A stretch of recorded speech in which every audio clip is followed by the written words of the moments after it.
लहू केशव उठ के तो नहीं जाएगा क्योंकि वो बोला कि गायत्री कार्यक्रम में कुठे जायचं है। जयंत पाटिल एकदम बिल्कुल आज खासदार दिख रहा है। ये जो दिख रहा है सब बोलना पड़ेगा। अभी तो मुझे लगता है कुछ लोग टेंशन में बात कर रहा है, कुछ लोग रोने को जा रहा है। ये सब धरती के नियम है भाई। मैं भी 60 साल में रिटायरमेंट होगा। इसमें इस तरीके से भावना सब दिल में रख के चलने वाला नहीं है। मुझे 2010 में मेरा पिताजी गुजर गया क्योंकि मेरा पिताजी ऐसा था कि मुझे लगता थी कि मेरा सब कुछ है, मेरा दोस्त भी है, मेरा बाप भी है, मेरा सब कुछ है। कुछ भी पूछा तो मुझे एडवाइस करने वाला एक ही था, मेरा पिताजी। कभी भी बात कर सकता था। लेकिन वो गुजर गया 2010 में। मुझे ऐसा लगा कि अंधेरा हो गया, मेरा सब सर्वनाश हो गया।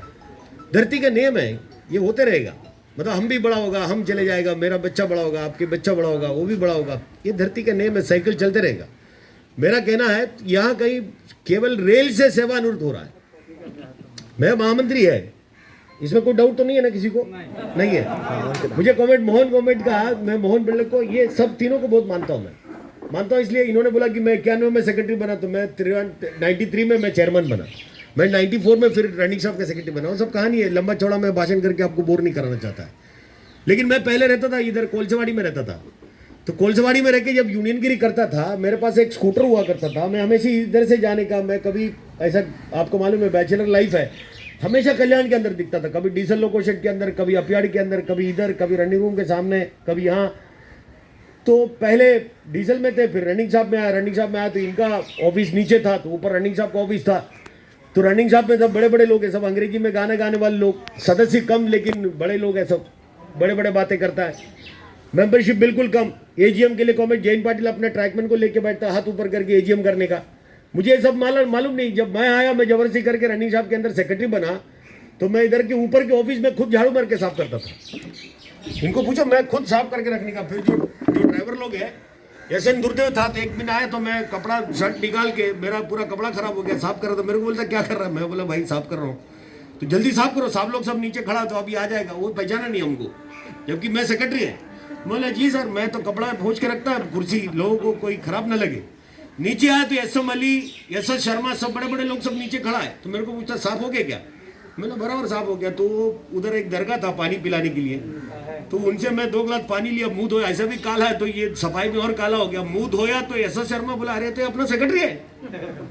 ये यूनियन का पहचान है, नेशनल रेलवे मजदूर यूनियन का पहचान है। मैं आपको बताता हूं। और एक बात, मैं बड़ा सम्मान के साथ में, मैं पाटिल को क्यों मानता हूँ? क्योंकि जयंत पाटिल यूनियन का काम करता है, कर्मचारी का काम करता है, इसलिए मानता हूँ। और मैं आपको कहता हूं, अगर जयंत पाटिल हो, लहू केशव हो या मोहन हो, अपने क्वालिटी, हमारा ट्रैक मशीन का एक कमेंट ने बोला ये लोग भाग्यशाली लोग हैं, है ना। उन्होंने बोला क्योंकि इनको ऐसे मंच मिला, ऐसे बैनर मिला। देखो बहुत सारे लोग जो धरती में है, जिसके पास ज्यादा कला है, शायद हमारा जो आदरणीय प्रधानमंत्री जी नरेंद्र मोदी जी से भी ज्यादा जानने वाला, ज्यादा उनको कार्यशैली रखने वाला बहुत सारे लोग हिंदुस्तान के अंदर होगा, लेकिन उनको मंच नहीं मिले, उनके ऐसी कोई जगह नहीं मिले अपने कार्य करने के लिए। तो अपने भाग्यशाली लोग हैं, यूनियन की बैनर मिले। अगर यूनियन नहीं होता, न जयंत पाटिल होता, न मोहन पिल्ले होता, न लहू केशव होता, न वेणु नायर होता। वेणु नायर अगर कितने भी बड़ा होगा, तो मैं ये बैनर का, अगर बैनर हटा देगा, मेरा कोई भी कार्य कोई काम का नहीं है। मैं सच बोल रहा हूँ आपको। इसलिए सबसे पहले मैं इनको इसलिए मानता हूँ। मैं फिर हंसाने के लिए आपको कहता हूँ, मैं 2013 में महामंत्री बना, बड़ा एक चर्चा के विषय, और खास करके कल्याण के अंदर बहुत सारे चर्चा इसके ऊपर हुआ होगा। मैं उसके अंदर, उसके पहले 2011 में जब कॉमेट मेनन हमारा जो महामंत्री था, आज भी मैं जितना पहले रेस्पेक्ट करते उससे ज्यादा रेस्पेक्ट मैं आज भी कॉमेट पीआर मेनन को करता हूं, जहां तक पीआर मेनन का सवाल है। 2011 में यही कल्याण के अंदर अधिवेशन हुए। उसी अधिवेशन के अंदर कॉमेट पीआर मेनन ने कहा कि मेरे तबीयत ठीक नहीं है, मुझे रहना नहीं, मुझे महामंत्री में रहना नहीं। यही जगह पे मीटिंग हुआ, उनको महामंत्री में रहना कि नहीं रहना। कॉमेट पांडु पाटिल से प्रस्ताव रखवाने वाला वेणु नायर मैं हूं, जो एजीएस शुभ समय के थे। तो वो मेरा पीआर मेनन को इसमें से झाटने मत देना, क्योंकि वो महामंत्री में और 2 साल काम कर सकता है। 2013 तक फिर कॉमेट पीआर मेनन महामंत्री में काम किए, लेकिन 2012 में किसी काम के लिए दिल्ली गए। दिल्ली के अंदर कोई बाथरूम के अंदर जाने के बाद गिरने का काम हुआ, तो उसके बाद में उनकी बिल्कुल हालत खराब हो गया, चल नहीं सकता, सुन नहीं सकता, बहुत सारे प्रॉब्लमेटिक हो गया। तो इन्होंने खुद सोचा कि मैं अभी महामंत्री में नहीं रहता, मैं छोड़ता हूं। उन्होंने खुद अपना अंदरूनी फैसला किया, मुझे उसमें भी कोई सवाल नहीं। होने के बाद जब बनाने की बात हुआ, तो उन्होंने कहा, मुझे बुला के कहा कॉमेट पीआर मेनन साहब ने एक दिन कहा कि भाई तुम जल्दी आ जाओ। मैं डिप्टी सेक्रेटरी में काम कर रहा था ड्यूटी करके डिफेंस सेक्रेटरी का काम करने वाला 5 बजे घर से निकलने के बाद अपने ड्यूटी करने के बाद अपने दफ्तर खुद खोल के साफ करके बैठने वाला मैं था। तो मैं बिल्कुल काम किया लोगों का। मैं कहता हूं, मुझे बुला के मेनन साहब ने कहा, भाई अभी आपको मालूम है कि हमारा निर्णय है जनरल सेक्रेटरी में अभी मुझे रहना नहीं है। बोला जी कॉमेड, लेकिन हम लोगों का यह भी फैसला कॉमेड जो बॉस है, जो लाल बावटे की बात करने वाला जन्म से और कितने पट्टे में घूम के अभी कहां गया मुझे पता नहीं, बोला कि इनको बनाना है। बोला जी वहां तक भी ठीक है। तो कॉमेड आगे भी एक शब्द मुझे बोला, उनको कोई पसंद नहीं करता, उनको कोई एक्सेप्ट नहीं करता, इसलिए तुम्हारा ये जवाबदारी है अपने साथ में लेके घुमा के उनको लोगों में एक्सेप्टेबिलिटी बनाने का काम तुम्हारा है। ये मुझे खराब लगा, है ना, क्योंकि हमने यूथों को जोड़ा, नए लोगों को जोड़ा, नए नए बच्चे लोगों को जोड़ा। जैसा अमित बोलता कि उनके साथ में 80 लोग तक जोड़ा। अगर हमने किसी को भरोसा करके जोड़े तो उसके साथ में पकड़ के रखने की भी जवाबदारी हमारा है। तो हमने कॉमेड पीआर मेनन के खिलाफ वेणु नायर कभी लड़ाई नहीं किए।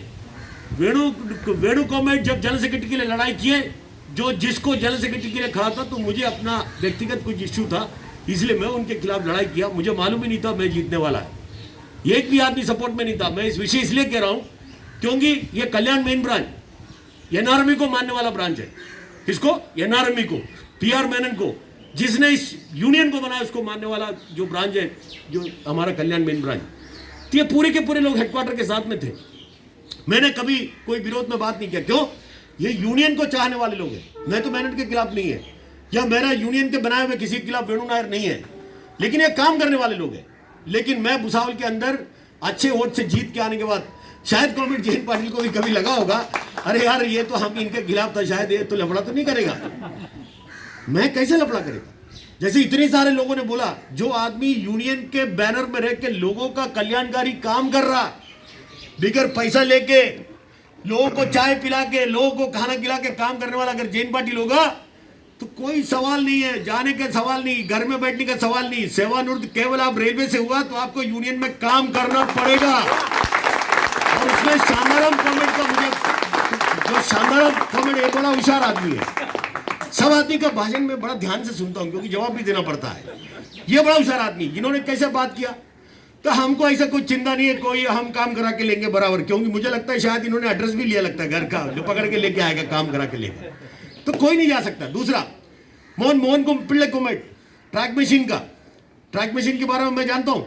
ट्रैक मशीन का अभी यही बना, मैं बहुत सारे लोग जानता हूँ। उन्होंने बोला कि वो जो दलवी है वो मेरे में से, बहुत सारे मीटिंग हमने ट्रैक मशीन के सामने किया है। मैं बहुत सारे चीज बोला तो आप सोचिएगा कि ये जो तो आदमी दिख रहा है वैसा तो है ही नहीं। बहुत सारे उलझपट तो करना पड़ता था, उसके बगैर तो यूनियन में कर नहीं सकता। बहुत सारे काम किए, तो सब बारे में मैं कहना नहीं चाहता। और मोहन पिल्ले कॉमेड का मेरा बहुत अच्छे दोस्ती है, मेरे और उनके कुछ यही नहीं। उन्होंने बोला ना बीच में थोड़ा सा सत्ता बनने के बाद थोड़ा सा दूर रहा, वो सब अपना अपना, कोई किसी के साथ में दोस्ती हो सकता है ना, एकदम जिसको चाहने वाला क्या अपने एकदम दोस्ती होने वाला कभी नहीं रहा, तो सोचता कि ठीक है अभी थोड़ा सा मैं न्यूट्रल लेता हूँ। इस प्रकार के हैं, बाकी कुछ है ही नहीं है। मैं मोहन को खुद फोन किया, मैं सबसे बड़ा, फिर मैं शांताराम की तरफ जाता हूँ। मैं कभी भी शांताराम से बात किया क्योंकि ये ट्रैक मशीन को संभालता हूँ। आप पूछना कभी भी मैं शांताराम से बात किया तो ऐसे कोई दिन नहीं मैं मोहन पिल्ले के बारे में नहीं पूछा होगा, तो आप उनको पूछ लो, मैं हमेशा पूछता हूँ। अभी इन्होंने बोला कि रिटायरमेंट है, मैं बोले यार मोहन पिल्ले का पुराना नंबर मेरे पास है, अभी लगेगा कि नहीं लगेगा पता नहीं। मैं मोहन को पिल्ले कॉमेड का वाइफ को भी जानता हूँ, उनकी लड़की को भी जानता हूँ, उनके लड़के को भी जानता हूँ, ऐसे सब लोगों का जानता हूँ। मैं कभी कभी स्कूटर से इधर जाता, पहले ही आप उधर वाली क्वार्टर में रहता था, वो क्वार्टर, ये वाला क्वार्टर मैं करा के दिए। मैं जाता था कभी उनके सामने स्कूटर पे बैठता था, है ना, उनके सामने, घर के सामने, इस तरफ सतीशन भी रहता था। तो कभी चाय भी ग्लास भर के, जो कांच की ग्लास है, पूरी कांच का ग्लास भर के चाय बना के देने का, पीने का, ऐसा कुछ है ही नहीं। तो हम लोगों की जो दोस्ती है तभी भी है, आज भी है, आगे भी रहेगा। और मैं मोहन गवर्नमेंट से मैं कहना चाहता हूँ, भाई आप सब सेटल्ड है, बच्चे सेटल्ड है, सब बाहर है, आपका सेटलमेंट के भी अच्छा खासा पैसा मिलेगा, पेंशन भी अच्छा खासा मिलेगा। और उसके बाद में केरल में बीच बीच में घूमने जाओ, 2-4 लोगों को इधर से भी लेके जाओ, पाटिल साहब को भी लेके जाओ, लेकिन आप इधर ही रहो भाई, यूनियन ऑफिस का काम करो। लोग सब चाहते हैं आप फुकट में ये सब काम मत करो, ये भी मैं आपको कहना चाहता हूँ। और लेव गवर्नमेंट का पहचान ना लगे भाई। हाँ, लेव गवर्नमेंट को मैं कभी भी कल्याण में आया तो मुझे भी नहीं मालूम, तो मैं बड़ा पदाधिकारी, मतलब मैं दिखने में अभी थोड़ा सा जाड़ा वाड़ा हो गया, थोड़ा वेट वगैरह बढ़ गया, पहले दुबला पतला था तो कोई मानता भी नहीं था ये कोई असेंजन से कटिया। तो आता तो इधर कोई भी रहता तो जो कॉमेंट लोग बोलता, कॉमेंट वो कुर्सी मत बैठना, बोला क्यों? अध्यक्ष जी क्या साला लफड़ा हो जाएगा। अरे मैं बोला कौन है भाई इधर का अध्यक्ष, तो बोला लहू केशव। तो बोला जरा दिखाना भाई ये लफड़ा हो जाएगी इसका। तब से मैं कल्याण ऑफिस में नहीं, मैं किसी के भी ऑफिस में जाएगा तो किसी के भी कुर्सी में मैं बैठता नहीं। बाबा लहू केशव जैसा कितनी कहाँ है पता नहीं, साला ये कुर्सी के चक्कर में बाराबारी नहीं है ना। सबके अपने अपने कुर्सी ठीक है, लेकिन उनका एक को ना वो एक दबदबा बना के रखा था। उन्होंने बोला ना किसी को मारा, कड़ी लगा, खिड़की लगा, भाई मत करना ये सब, अभी उसकी जरूरत भी नहीं है, पहले सब करना पड़ता था। आज मैं गारंटी के साथ में कहता हूँ, किसी ने कहा कि पहले कार्ड डाला तो लोग नाराज होता था, कार्ड डाला तो नाराज होता था। अभी कार्ड के लिए लाइन लगा के लोग खड़ा रहता है इज्जत के साथ में कार्ड कीशे में डालने के लिए। आप एनआरएम नेशनल रेलवे, मध्य रेलवे की कार्ड कीशे में डाल के पूरी हिंदुस्तान के अंदर भ्रमण करके आओ तो आपको उसकी इज्जत समझ में आएगा आज के दिन में। मैं पहले के समय की बात नहीं करना चाहता हूँ। मुझे डीआरएम ने बुला के पूछा, एसके जैन मुझे पूछा, यार ये आपने ये कार्ड क्या बांट दिया हो क्या सबको? मैं बोला नहीं, ये तो सदस्यों को दिया जाता है। नहीं यार, तो हमारा टिकट चेकिंग स्टाफ कहता है कि सब बाहर के लोगों को भी कार्ड मिल रहा है। मैं बोला साहब कोई कर्मचारी होगा, उसका भाई बहन लेके गया तो अभी मैं क्या करूं उसके लिए? मैं बोल दूंगा लोगों को, गलत काम के लिए हम बढ़ावा नहीं देता। ये भी हम लोग कहने के काम किए। मैं आपको कहता हूं तो ये जो 3 है, अब इसको पकड़ के रखने की जवाबदारी आपका है। नहीं तो क्या मैं खुला अगर आपके सामने नहीं बोलेगा तो कल ये लोग बोलेगा अरे महामंत्री कुछ बोले नहीं इसलिए हम आए नहीं। महामंत्री ने इनको दरवाजा खुला रखा और मैं मुख्यालय डिवीजन के अंदर भी देखूंगा कि क्या क्या करना है। अभी नहीं आए तो मैं जवाबदार नहीं, आप जवाबदार है। पकड़ के लाइएगा, बांध के रखिएगा, मैं आपको कहना चाहता हूँ। ये मेरा सबसे पहला। जयंत पाटिल को आप बोलता है कि केवल डिविजनल प्रेसिडेंट है। ये डिविजनल प्रेसिडेंट केवल नहीं है, ये ईसीसी सोसाइटी जो एशिया खंड की सबसे बड़ी सोसाइटी है, सबसे बड़े सोसाइटी एशिया खंड की, बड़ा ट्रांसपेरेंट तरीके से चलने वाला सोसाइटी। इसी लॉकडाउन के पीरियड में भी पूरी लोग कहता था कि इसी सोसाइटी बंद है, इसी सोसाइटी बंद है, कोई काम नहीं चलता। सारे लोगों का जिस तरीके से अपमानित करने के लिए कोशिश कर रहा था, सारे लोग पूरा कोशिश कर रहा था। हमारा कर्मचारी वर्ग ने भी बोला कि ये हमारा 3 महीने का आरआरबी ने बोला, आरआर रिजर्व बैंक ने बोला कि 3 महीने का इंस्टॉलमेंट आगे करना चाहिए, तो इसी सोसाइटी का क्यों नहीं करता है? अरे रिजर्व बैंक किसके बारे में बोला भाई? और दूसरा जो इसी सोसाइटी है रिजर्व बैंक की गाइडलाइन में नहीं है, ये एग्रीकल्चरल मिनिस्ट्री के अंडर में आता है। और इसी सोसाइटी का धंधा हमारा जो कर्मचारी जो शेयर होल्डर है उसको लोन देता है, लोन के इंटरेस्ट के साथ में चलाने के काम करता है। और कोई लोन देने के बाद अगर हमारे इंटरेस्ट के साथ में अगर इंस्टॉलमेंट नहीं भरेगा तो सोसाइटी चलेंगे कहां से? हम बोला कर नहीं सकता। दुनिया भर का कंप्लेन, किस का जितनी एसोसिएशन है, जितनी यूनियन है, सारे लोग मिलकर कंप्लेन करने का काम किया, हमें कोई फर्क नहीं पड़ा। SC/ST एसोसिएशन जोड़ के सारे लोगों ने कंप्लेन की, हमको जीएम तक फोन करने का काम किया। हमने बोला नहीं, ये हो नहीं सकता। हाँ, नहीं तो आप लिख के दे दो कौन से नियम के आधार पर आप एक करना चाहते हैं, हमको बोलो तो हम बंद करने को तैयार हैं। हम फिर आपका ये 3 साल इंस्टॉलमेंट बंद करने को तैयार है। लेकिन लॉकडाउन खत्म होकर जब बाहर आएगा तो लोन नहीं मिलेगा तो उसकी जवाबदार भी आप रहेगा। हम लोगों ने बोलने का काम किया, किसी की हिम्मत नहीं हुआ। हम लोगों ने प्रेसिडेंट की तरफ से चिट्ठी लिख के भेज दिया, जवाब दे दिया ये है, तो हम लोग इसका इंस्टॉलमेंट आप जो कहते हैं कि आगे कटवाओ, ये नहीं हो सकता। और हमारे कर्मचारी को पेमेंट मिल रहा है भाई, रेल के कर्मचारियों को पेमेंट मिल रहा है, इसको भूलिएगा नहीं। यूनियन जिंदा है इसके लिए। 60 दिन 65 दिन हो गया लॉकडाउन होके, जो काम कर रहा है उसको भी मिल रहा है, जो काम नहीं कर रहा है उसको भी मिल रहा है। उसके ऊपर दूसरा कुछ विषय, उसके ऊपर मैं अभी नहीं जाना चाहता हूं। गरीबों की क्या अवस्था है भाई, देखो जरा बाहर रोड से चल के कितने अपने गांव की तरफ चले गए हैं, ट्रेन में कितने चले गए, ट्रेन में उतरने के बाद खाना नहीं मिला कितने मर गए, रोड एक्सीडेंट में कितने मर गए, हमारे ट्रेन रन ओवर होके कितने मर गए। जरा सोचो तो सही, उन गरीबों के बारे में भी सोचो, तब मजा आएगा, तब आपको दुख होएगा। मैं आपको कहता हूं, हम लोग कहते हैं कि सोशल डिस्टेंस मेंटेन करो, हम लोग कहते हैं, सरकार कहते हैं कि सोशल डिस्टेंस मेंटेन करो, हम तो कर ही रहा। मास्क पहनो, हाथ धो लो, सैनिटाइजर इस्तेमाल करो। जिसको खाने को रोटी नहीं तो क्या मास्क खरीदेगा, सोचने की जरूरत है। मैं आपको कहता हूं, हाथ धोने की बात करते हैं सरकार, पीने को पानी नहीं, गरीबों को हाथ क्या धोएंगे भाई, आपको विषय में सोचने की जरूरत है। किसी ने कहा कि हमारा जो बना के बुजुर्गों ने 25-25 पैसा जमा करके हमारा जो फंड में पैसा था, जैसे कोविड महामारी जिस देश के अंदर आया, दुनिया के अंदर आया, देश के अंदर आया, हम लोगों ने 1 करोड़ 2 लाख रुपए निकाल के दिए। हमने सोचा नहीं, कोई यूनियन कोई पैसा निकाल के नहीं देता, पैसा लेने को सोचता है। एक क्षण नहीं सोचा, हम लोगों ने निकाल के 51 लाख रुपए महाराष्ट्र को, 51 लाख रुपए प्राइम मिनिस्टर को निकाल के देने का काम किया। मैंने लोगों को कहा भाई हमारे यूनियन के लोग हैं, हमारे मेंबर है। कॉमेड बरनवाल कॉमेड ने बोला कि मुझे पूछने की आदत नहीं, लेकिन मैं पूछने के बाद भी, नहीं पूछने के बावजूद भी करीब 1,30,000 मिला करके उन्होंने बोला। हमने कहा भाई एक एक दिन का पेमेंट, हमारे मेंबर, हमारी शाखा के अंदर जितने यूनियन के मेंबर एक एक दिन की पेमेंट और दीजिए। तो कुछ लोगों ने कहा तो प्राइम मिनिस्टर केयर फंड के लिए मेरा एक दिन का पेमेंट कट के गया तो क्यों दूं? शर्म की बात है भाई। अगर किसी के दिल में दिमाग में अगर ऐसी कोई सवाल आ जाता तो शर्म की बात है। क्यों हम लोगों को बैठ के पेमेंट मिल रहा है? आज पाटिल साहब रिटायर्ड हो रहा है, लहू कैशव रिटायर्ड हो रहा है, मोहन पिल्लर रिटायर्ड हो रहा है। इनकी जो सेटलमेंट में नुकसान है, डीए फ्रीज किए 18 महीने के लिए डीए फ्रीज किए। जो डीए फ्रीज किया इनकी सेटलमेंट में नुकसान है, करीब 1-1 लाख रुपए का नुकसान है। मैं आपको कहना चाहता हूं हमारे बुजुर्गों ने, हमारे यूनियन ने लड़के लिए वो चीजें दिए, इसको सरकार ने एक झटके में आदेश जारी करके 18 महीने के लिए दूर करने का काम किए। हम लोगों ने उसके विरुद्ध में लड़ाई कर रहा है। ये कोविड महामारी के होने के बाद में भी लोग घर से निकलने के, बाहर निकलने को डरता है, दरवाजे से बाहर निकलने को डरता है। हम घर में नहीं बैठे, लोगों के बीच में जाने का काम करते हैं। गवर्नमेंट हमें पूछता कि आएगा क्या? अरे क्यों नहीं आएगा? जिसने 40 साल इस यूनियन के लिए दिए, एक नहीं 3, तो हम क्यों नहीं आएंगे? सोचने की विचार है। ऐसा पूछना नहीं चाहिए कि आएगा क्या। हम आएंगे। इस यूनियन को आगे तक ले आने वाला ऐसे लोग हैं जो निस्वार्थ काम करने वाले लोग हैं। अगर उनके रिटायरमेंट के लिए आने को टाइम नहीं है तो यूनियन चला के फायदा नहीं है। हमको समझ में आना चाहिए कौन से परिस्थिति में हम लोग चल रहा है। हम लोगों ने, इसलिए मैंने कहा कि डीए फ्रीज कर दिए।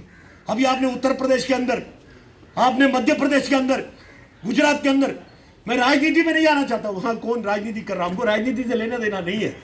लाल बावटा जरूर है, हम लोग कोई राजनीति को चला के लेके चलते नहीं है।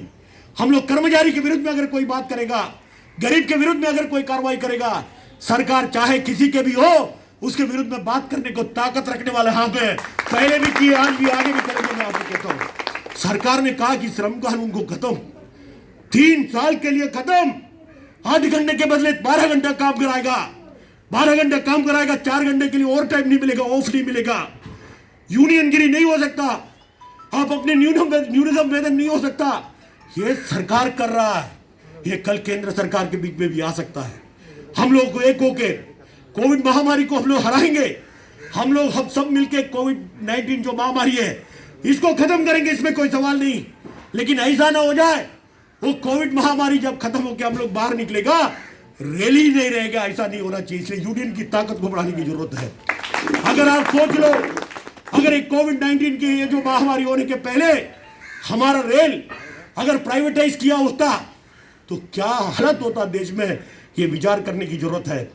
आज जितने भी हमारा काम कर रहा है, केडीएमसी के लोग या पुलिस लोग या सिक्योरिटी के लोग या रेल के लोग या अस्पताल के लोग, जो भी काम कर रहा है केवल सरकारी लोग है भाई।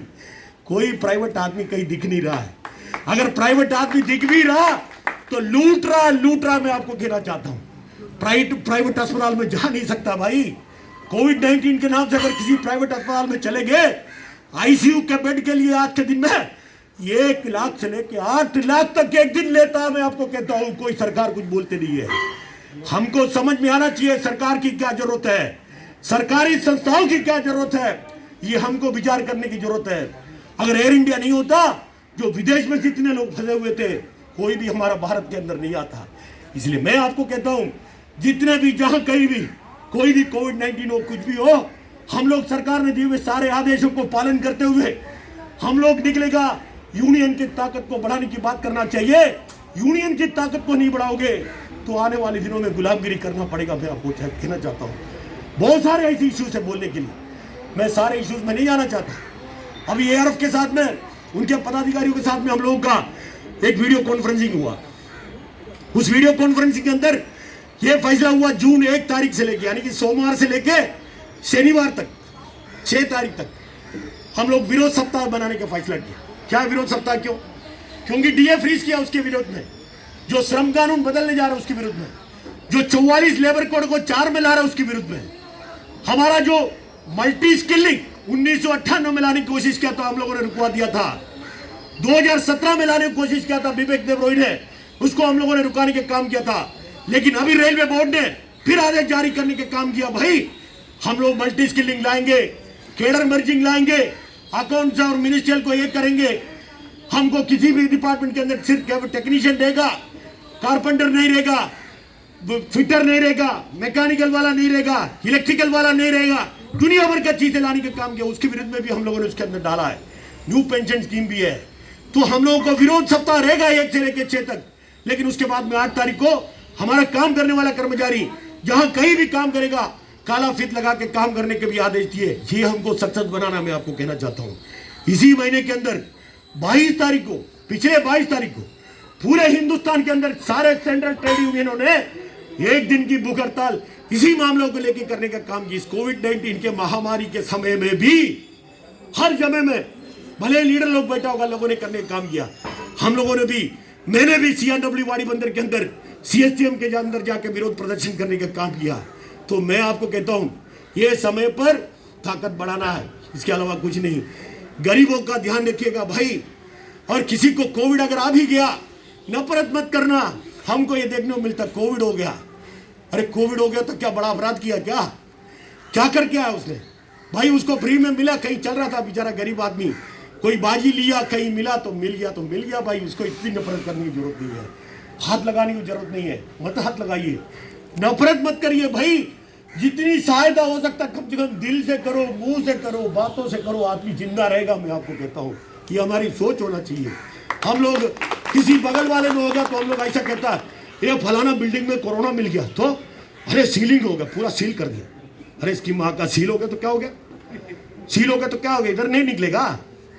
ये सब सोच है। मैं आपको कहता हूँ इससे भी बड़ा बीमारी आया देश के अंदर, बड़े इसके भी बीमारी आ गया। उससे सब हम लोग हराने का काम हुआ, हम लोग सब जिंदा रह गया। ये भी इसमें से भी हराने का काम होगा, जिंदा होगा। मैं आपको कहता हूँ हमारा ट्रैकमैन साथी पीछे खड़ा हो, देख लिया इसलिए मैं बोलता हूँ। हमारा जिस दिन से लॉकडाउन हुआ, पहला वाला लॉकडाउन में कम से कम ऑल्टरनेट कराया गया। बाकी पूरी लॉकडाउन के समय में जो इंजीनियरिंग के कर्मचारी है, ये पूरे के पूरे काम हिंदुस्तान के अंदर कराने का काम कर रहा है। ईमानदारी से जितने कर रहा था उससे ज्यादा करा, क्योंकि सरकार ने भी ये सोचे ये मौका है, सोने पे सुहागा वाला काम है।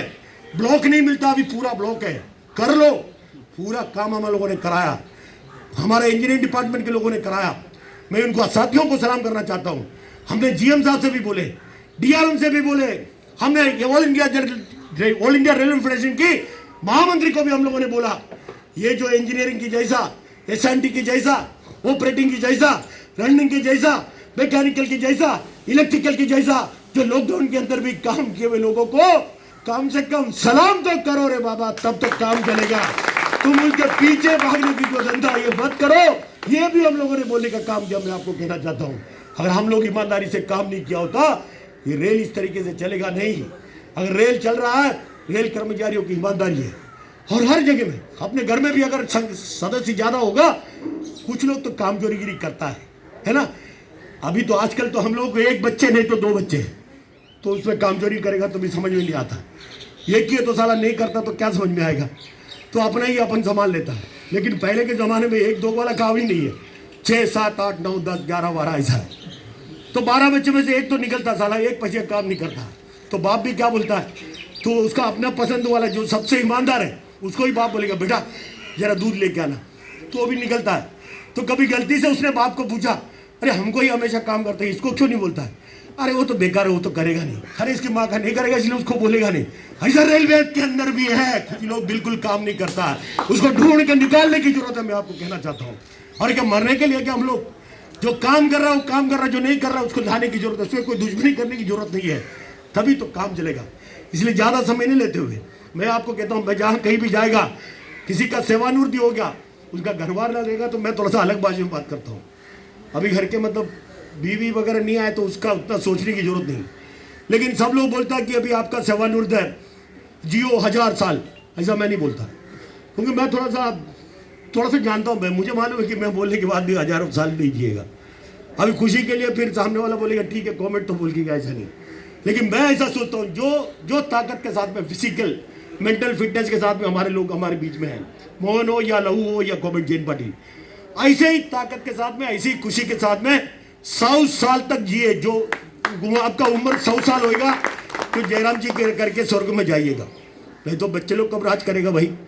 बच्चे लोग बोलेगा साला ये तो लफड़ा हो गया, ये तो 200 तक रहेगा तो मैं 100 हो गया, लकड़ी पकड़ेगा मैं घूमते रहो।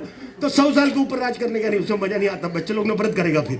इसलिए वो काम नहीं करने का। 100 साल तक ऐसे ही ताकत के साथ में चल रहा है तो सब जिंदगी जीने का मजा मैं आपको कहता हूँ। और बैठे हुए काम करने वाला जब रहेगा उसके बारे में अगर चर्चा कर रहा तो चर्चा खत्म नहीं होगा।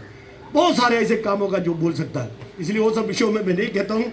लेकिन विश्वसनीय लोग हैं, विश्वसनीय लोग हैं, या कहीं जहाँ कहीं भी घर में हो, यूनियन में हो, कहीं भी हो, अगर विश्वसनीय होगा तो काम चल गया। तो विश्वसनीय लोग हैं तीनों, मैं आपको कहना चाहता हूँ। इसके ऊपर मैं कोई लाइन जोड़ना नहीं चाहता और इसको पकड़ के रखने की आपकी जवाबदारी है। जहाँ कहीं भी मौका मिलेगा तो उस जगह पे हम लोग एडजस्ट करने का काम करेगा। इतना ही बोलते हुए मैं कोविड-19 का महामारी, मैं मुंबई से, मैं किसी को पूछा फलाना क्यों नहीं आया तो बोला थाना में रहता है। अरे भाई मैं तो बाइकला में रहता है, मेरा ये एक तरफ मोहबदली रोड, सामने नागपड़ा, राइट में फिर वो दूसरा क्या बोलता है वो करी रोड, चिंचपोकली, वो एरिया, सब एरिया में उधर आपको मालूम है कि बहुत सारे एरिया में बहुत ज़्यादा केसेस है। क्या हो गया अभी वो विरोध बेचारा, क्या है यार, कोई तो खरीद के लाए नहीं, किसी ने जानबूझ के लाए नहीं, किसी गरीब को ऐसे ही मिले, बड़े लोगों को बीमारी था गरीब लोगों को मिला, तो उसमें ऐसा सोचने की कोई जरूरत नहीं। अपने अपने अभी इसका दवा क्या है, दवा आपके पास है, आपको सोशल डिस्टेंस मेंटेन करो, आप जितने भी नियमावली बताओ उसी हिसाब से आप रहो, वही दवा, दूसरा कोई गोली नहीं है। तो आप अपने हिसाब से रहो, बाकी कुछ है ही नहीं, कुछ होने वाला नहीं है। और आ भी गया तो आप उसमें से उभर के बाहर भी आएगा। हम लोग, मैं कल सीएमडी के पास गया था, परसों एमडी के पास गया था, क्योंकि हमारा हॉस्पिटल के अंदर भी थोड़ा सा मामला खराब है, तो उसको सुधारने के लिए सबसे ज़्यादा भारतीय रेल के अंदर रेल कर्मचारियों में कभी कोविड आ गया तो मध्य रेलवे में आया, वो भी बॉम्बे डिवीजन में आया, क्योंकि महाराष्ट्र में सबसे ज़्यादा है, मुंबई में सबसे ज़्यादा है। हमारे कार्यरत कर्मचारी करीब 6 से 7 लोग गुजर गया है ना। हमारा जो रिटायरमेंट वाले लोग हैं, किसी को बीमारी था, लोग कहते हैं ना 60 साल के बाहर वाला बाहर मत आइए, किसी को बीपी है तो बाहर मत आइए, दूसरे कोई बीमारी रहेगा तो बाहर मत आइए। तो ऐसे लोगों में करीब कल तक तो 36 लोग हमारे सेंट्रल रेलवे के जो रिटायर्ड हुए लोग गुजर गए है ना। सेंट्रल वेस्टर्न रेलवे की 6 है, ईस्टर्न रेलवे की है कि जो जगजीवन राम के अंदर अस्पताल में ट्रीटमेंट रह के जो गए। उसके अलावा प्राइवेट हॉस्पिटल में भी बहुत सारे लोग जा रहे हैं जो रेल के हॉस्पिटल से डर रहे हैं इसलिए बाहर जा रहा है। तो मैं आप लोगों को कहता हूँ, अभी आज भी एक चिट्ठी हम लोगों ने लिखा जीएम को, जीएम से हम बात भी करने वाला, चलते चलते बात भी कर लेंगे। कुछ भी किसी को होगा नहीं, अगर कुछ हो गया तो हम लोग रेल के अंदर ही ट्रीटमेंट लेंगे, वो अच्छा रहेगा। मैं आपको कहता हूँ क्यों, हमको समझ में आएगा हमारा बंदा कहाँ है, हमारे लोग अंदर जा सकता है, हमारे डॉक्टर को पूछ सकता है, जो चाहिए दिखा सकता है, जो चाहिए दे सकता है। अगर म्युनिसिपैलिटी में जाएगा तो समझ में नहीं आएगा, उधर कोई उस तरीके की परिस्थिति है, टीवी के अंदर न्यूज सुनो तब आपको समझ में आएगा। इसलिए उस चक्कर में मत जाइएगा। बिल्कुल रेलवे के अंदर सही ढंग से हम लोग कराएंगे, लेकिन हम लोग सही रहेगा, ऐसा कोई नौबत हमको आएगा ही नहीं। ज़्यादा समय नहीं लेते, अभी मैं खत्म नहीं करेगा तो लहू कॉमेंट को कोई नहीं पकड़ पाएगा, क्योंकि अभी उनका उधर कार्यक्रम है, 3 बजे बंद हो जाएगा CNW। अभी उन्होंने बोला शुरू में जब रेलवे में भर्ती हुआ तो बोला कि आना है कि दादागिरी करना, अटेंडेंस लगाने, घर पे जाने का। तो हमारे कॉमेंट लोगों ने बोला ऐसे क्यों कर रहा है भाई, यूनियन ऑफिस में आके बैठो, तो इनको बिठाया। तो इसलिए वो सब देखो कैसा कैसा जमाना बदलता। देखो आज नए बच्चे लोग को हम लोग क्या ट्रेनिंग देता, हम लोग देते, देखो पहले आपको नौकरी मिला तो आप भाग्यशाली है ना, आपसे ज़्यादा लिखे पढ़े दुनिया में बहुत सारे घूम रहा है, बहुत सारे बेरोजगार है। आपको नौकरी मिला तो आप ये मत सोचना मैं बहुत बड़ा पहलवान है, मैं ज़्यादा पढ़ा है, मैं बड़ा सर्कस खेला, कुछ नहीं है। आप तकदीर वाला, आपके माँ बाप ने किए हुए पुण्य के फल है, किसी के पुण्य के फल है, इसलिए आपको नौकरी मिला, नंबर 1। नंबर 2, आप ईमानदारी से नौकरी करिएगा रेलवे का, और रेलवे की नौकरी ईमानदारी से करने के बाद जो कर के समय उसको काट के यूनियन को ताकत बढ़ाएगा तो यूनियन चलेगा, तो अपनी इज्जत होगा। मैं आपको कहता हूँ वही हमारा फंडा है, वही हमारा फंडा है। चलते फिरते भी किसी को पूछेगा कैसे, किसी को तकलीफ है उसको 4 मदद कर लेगा तो लोग अपने आप जुड़ेगा। वही है, 10 लोगों से ऊपर नहीं आना करके बोलने के बाद में भी इतने लोग एक भी गए भी नहीं, खाना पीने कुछ रखा क्या वो भी पता नहीं है ना, कुछ नहीं है फिर भी लोग बैठा है ना। पहले कोई रिटायरमेंट में आदमी जमा करने के लिए खाना रखता था, पहले रिटायरमेंट बाद में लिखता था, वो बोलता भोजन फलाना तारीख को फलाना टाइम पे, तो रिटायरमेंट का छोटा अक्षर में लिखता था, फिर सेवानिवृत्ति फलाने का, तो ये पहले लिखता लोग आएगा नहीं, इसलिए बड़ा अक्षर में खाना लिखेगा। इसके लिए इधर खाना भी नहीं, कुछ नहीं आना बोला तो लोग आके बैठते, इसको बोलता प्रेम। तो ये मोहब्बत को बरकरार रखिएगा, ये कहते हुए। और कॉमेड जयंत पाटिल, कॉमेड मोहन पिल्ले, कॉमेड लाहू केशव, तीनों को पूरी शुभकामनाएं, पूरी की पूरी शुभकामनाएं आगे की जिंदगी जीने के लिए। और पूरा यूनियन आपके लिए खुला है। मैं केवल कल्याण की बात नहीं कर रहा है, आप तो कल्याण में सीमित कर दिया। किसी ने बोला कि कल्याण में जयंत पाटिल लेगा तो कल्याण की मालिक है, पूरे कल्याण के सीट हम इसी बहन को जितवाता है। अरे हम तो पूरी मध्य रेल की बात नहीं करता, हमने तो north central, west central, Konkan rail सबकी बात करता। अगली बार में एक भी सीट किसी को मिलेगा नहीं, ये हमारी सोच है। मैं तो कल्याण की बात नहीं करता। तो ऐसा करने के लिए जयंत पाटिल जैसा, ये इनके जैसे योद्धाओं जैसे लोगों की जरूरत है संभालने के लिए, जगह जगह संभालने के लिए। इसीलिए आप लोग रहिएगा, शुभकामनाएं देते हुए, जो भी भोजन वगैरह अल्पाहार होगा उसके भी स्वाद लेते हुए, हंसते हुए यहाँ से जाइएगा। नफरत किसी से मत करिएगा। जैसा कि कमेंट बोला कि ये बिल्कुल शांत वाला कमेंट जयंत पाटिल है ना, स्मिता कमेंट ने बोला कि बहुत शांत है। ये शांत जरूर है, लेकिन जिसने इसकी अशांति देखा तो शांति की बात ही नहीं करेगा। इसलिए जब तक कुछ लोग शांत रहना ही ठीक है, वही अपने लिए अच्छा है। वो शांति से रहने दो, उसको अशांति फैलाने मत दो। तो ऐसे बहुत सारे लोग हैं, तो किसी के बोलना ठीक नहीं है। जिसने देखा होगा तो उसको पता है। इसलिए मैं ज़्यादा मत कहते हुए आप सबको धन्यवाद देते हुए, जिस तरीके से आपने खूबसूरती से जिन्होंने जिन जीवन इस यूनियन के अंदर, इस कल्याण के अंदर अपने पहचान बनाते हुए जो करने का काम किया, उनको सलाम करते हुए, और कॉमेट अमित उन्होंने इनिशिएटिव लेके इस कार्यक्रम को कराया, सबको बोलने का काम, सबको लेने का काम किया। इसलिए आप सबको, और हमारे मुख्यालय के साथ ही कॉमेट मलबारी, कॉमेट संतोष, कॉमेट थाना से कॉमेट बरनवाल, और भी अन्य शाखाओं से कॉमेट सोनोले कॉमेट है, बहुत सारे लोग हैं अन्य शाखा का, इलेक्ट्रिक लोगों को सेट किए लेकिन वो कल्याण किए हैं, कॉमेट पणिकर है, सारे लोग हैं। सबको धन्यवाद देते हुए मेरा 2 शब्द समाप्त करता हूँ। धन्यवाद। इंकलाब जिंदाबाद।